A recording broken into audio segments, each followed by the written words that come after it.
गृह मंत्री अमित शाह छत्तीसगढ़ दौरे पर हैं और दूसरे दिन बस्तर पहुंचे।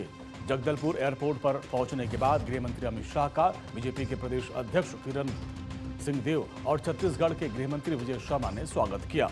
जगदलपुर एयरपोर्ट पर थोड़ी देर पर ही बीजेपी नेताओं से चर्चा करने के बाद गृह मंत्री Amit Shah air force MI-17 helicopter में सवार होकर नेतानार के लिए रवाना हो गए। नेतानार बस्तर जिले के जगदलपुर के तहसील का एक गाँव है। नेतानार गांव पहुंचने के बाद वहां के स्थानीय ग्रामीणों से अमित शाह का वहां पर उन्होंने मुलाकात की और स्थानीय परंपरा के तहत उन्होंने गृह मंत्री का स्वागत भी किया। केंद्रीय गृह मंत्री अमित शाह ने नेतानार गांव के पहले जन सुविधा केंद्र यानी सेवा डेरा का शुभारंभ किया। नक्सलवाद से निपटने के बाद फोर्स ने नेतानार गांव में सुरक्षा कैंप स्थापित किया था। अब नक्सलवाद चूंकि खत्म हो चुका है तो नेतानार सुरक्षा कैंप को जन सुविधा कैंप के रूप में तब्दील कर दिया गया है। जन सुविधा केंद्र के जरिए इलाके में शिक्षा, स्वास्थ्य और बुनियादी सुविधाओं को मजबूत किया जाएगा। नेतानार से जन सुविधा केंद्र का शुभारंभ करते हुए गृह मंत्री अमित शाह ने कहा कि आने वाले 6 महीनों में आपको बदलाव दिखाई देगा और जिससे आप खुद महसूस करेंगे। अमित शाह ने यह भी कहा कि उनका सौभाग्य है कि उनको शहीद गुंडाधुर के परिवार वालों से मिलने का मौका मिला। नक्सलियों ने सालों तक एक गलतफहमी फैलाई कि हमारा विकास नहीं हुआ, इसलिए हमने हथियार उठाए हैं। मगर मेरी दृढ़ मान्यता है कि क्षेत्र का विकास इसलिए नहीं हुआ कि वो हथियार लेकर बैठे थे। वो चले गए, सरेंडर किए, अब विकास की शुरुआत हुई। मैं आज शहीद गुंडाधुर की इस भूमि पर पूरे बस्तर के आदिवासी भाइयों बहनों को एक वादा कर जाता हूं। 1 साल में सरकार को हम रायपुर से आपके गांव तक लाएंगे, किसी को रायपुर जाने की जरूरत नहीं पड़ेगी। इस दौरान बस्तर से केंद्रीय गृह मंत्री अमित शाह ने एक बड़ा संदेश भी दिया, विकास और विश्वास का, नक्सलवाद के खिलाफ निर्णायक लड़ाई का। अमित शाह ने कहा कि नक्सलियों ने बस्तर को दशकों पीछे ढकेल दिया। स्कूल, अस्पताल, सड़क जैसी बुनियादी सुविधाओं को बमों से उड़ाकर आदिवासी इलाके को भय और हिंसा के साए में रखा। अब सरकार का लक्ष्य बस्तर को रायपुर की तर्ज पर विकसित करना है ताकि यहाँ के लोगों को वही सुविधाएं मिलें जो देश के दूसरे बड़े शहरों में उपलब्ध होती है। बुलेट की जगह अब बैलेट और बजट ने जगह ले ली है। अब बस्तर के बच्चों के हाथों में कलम है, बंदूक नहीं। बेहतर सड़क नेटवर्क, आधुनिक अस्पताल, शिक्षा के नए संस्थान, बिजली पानी की सुविधाएं, रोजगार और निवेश पर पूरा फोकस है।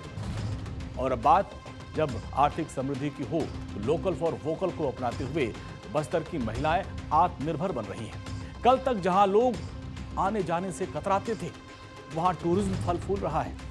चित्रकोट जलप्रपात की गूंज अब देश दुनिया में गूंज रही है और बस्तर की पहचान बन गई है। कभी गोलियों और सुरक्षा अभियानों से बस्तर की पहचान हुआ करती थी। बस्तर के जंगल आज एक नई कहानी लिख रहे हैं। देश के सबसे संवेदनशील इलाकों में गिने जाने वाले बस्तर से आज एक बड़ा सियासी और भावनात्मक संदेश दिया गया। जहां कभी गोलियों की गूंज सुनाई देती थी, वहां विकास की नई इबारत लिखने का दावा किया जा रहा है।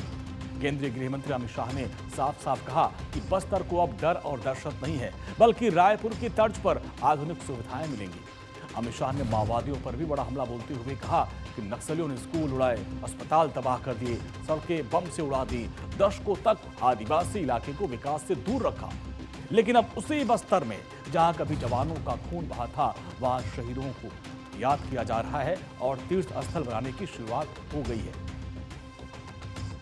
मुझे बड़ा हर्ष है कि छत्तीसगढ़ शासन ने भी इसका नाम शहीद वीर गुंडाधुर के नाम से रखा है। ये हमेशा हमें याद दिलाएगा कि एक जमाने में यहां एक साथ 6 पुलिस कर्मियों की हत्या कर दी गई थी।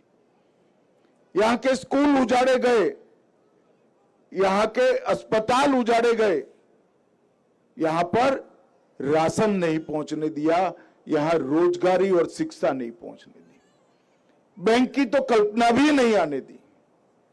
और आज वही जगह पर जहां हमारे 6 जवान शहीद हुए थे, वहां गरीब आदिवासियों की सेवा करने का एक तीर्थ स्थल बनने का काम आज शुरू हो रहा है।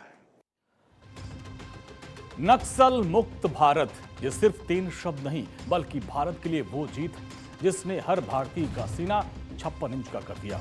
और ये अंजाम दिया गया है प्रधानमंत्री नरेंद्र मोदी और गृह मंत्री अमित शाह के स्ट्राइक अगेंस्ट नक्सलिज्म वाली थ्योरी से। और आज उसी नक्सल मुक्त भारत की तस्वीर पूरी तरीके से बदल चुकी है। जगदलपुर से निकलने वाले फैसले न केवल छत्तीसगढ़ बल्कि पूरे मध्य भारत की दिशा और दशा को तय करेंगे। गृहमंत्री का यह दौरा बस्तर की शांति के लिए मील का पत्थर साबित होगा। गृहमंत्री अमित शाह जब बस्तर के धुर नक्सल प्रभावित इलाके नेतानार पहुंचे तो वहां सुरक्षा के कड़े इंतजामों के बीच एक बेहद ही मानवीय और आत्मीय तस्वीर भी देखने को मिली। बस्तर की इमली के स्वाद से लेकर 5 महीने की बच्ची के डिजिटल पहचान पत्र तक शाह के इस दौरे में बस्तर की बदलती हुई तस्वीर भी साफ साफ पूरी दुनिया ने देखी। जब गृहमंत्री महिलाओं से बात कर रहे थे तो महिलाओं के आग्रह पर उन्होंने बस्तर की मशहूर इमली का स्वाद चखा। इमली खाने के बाद गृहमंत्री के चेहरे पर मुस्कान ने सबका दिल जीत लिया। अमित शाह ने कहा कि बस्तर की इमली खट्टी नहीं, इसमें तो बहुत मिठास है। गृहमंत्री अमित शाह ने इसके साथ ही सिलाई सीख रही बेटियों और महिलाओं से भी बात की, मुलाकात की। और स्वयं सहायता समूह की महिलाओं ने बताया कि समूह से जुड़कर वो सालाना 1 लाख रुपए तक की कमाई कर लेती हैं। उन्होंने बताया कि महिलाएं इमली का प्रसंस्करण करके उच्च गुणवत्ता युक्त इमली पल्प तैयार करती हैं। 2014 में मेरे ससुर को नक्सली ने मार दिया है। हम लोग को इतना गांव जाने के लिए बहुत वो लगता था। मैं शासन प्रशासन और पुलिस प्रशासन को इतना धन्यवाद देती हूँ, हमारे गृह मंत्री को धन्यवाद देती हूँ। हमको अभी भी आंसू नहीं रुकती है। भाई साहब, इतना बस्तर सभा को नक्सली मुक्त करने के लिए आपने निर्णय लिया, इतना अच्छा लगता है। पुलिस प्रशासन और केंद्र शासन और राज्य शासन को मैं तहे दिल से धन्यवाद देती हूँ। बस्तर की आत्मनिर्भर होती महिलाओं ने गृह मंत्री अमित शाह को भरोसा दिलाया कि इस ट्रेनिंग के बाद वो अपने पैरों पर खड़ी होंगी और परिवार का बेहतर पालन पोषण करेंगी। इस मौके पर मुख्यमंत्री विष्णुदेव साय और उप मुख्यमंत्री विजय शर्मा भी मौजूद रहे। और साफ है कि बस्तर का यह दौरा सिर्फ सुरक्षा समीक्षा तक सीमित नहीं था, बल्कि आदिवासियों के दिलों को छूने और बस्तर के विकास को एक नई रफ्तार देने का काम था और पूरा प्रोग्राम था।